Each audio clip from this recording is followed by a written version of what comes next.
by the year 2030, 1 in 5 Americans are going to be over the age of 65.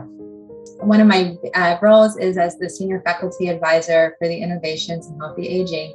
And part of what I do there is try to develop partnerships across industry and academia, particularly looking with long-term care, but any type of service that helps promote and improve the lives of older adults. I get this question quite a bit where a friend or colleague comes to me and they are explaining that their mother is getting older and they're not sure what to do. Should they consider some type of assisted living facility?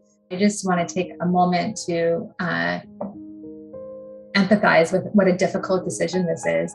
When you're thinking about facilities, the one thing I would emphasize as much as possible is to get a sense of the staffing. Ask staff like how long they've been there for.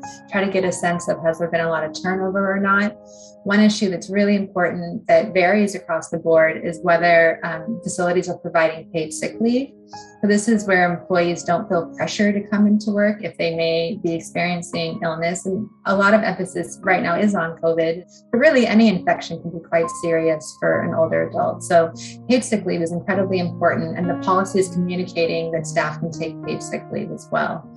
You want to ask about visitation policies and also how the institution handled visitation policies during COVID and after. You really want to feel like this is a connection you're making with the facility to look after your loved one. One trend that we're seeing quite a bit in different assisted living facilities and nursing homes is the use of technology. And that could be looking at wearables and sensors and things in which, alarms could go off if they are moving in such a way that they may fall off the bed, or there are factors in which technology is being used more and more in these facilities. If you find that that's happening, just get a little more information about what types of day-to-day information is being collected about your loved one, and just make sure that he or she is okay with that information being collected, that you're okay with that information being collected.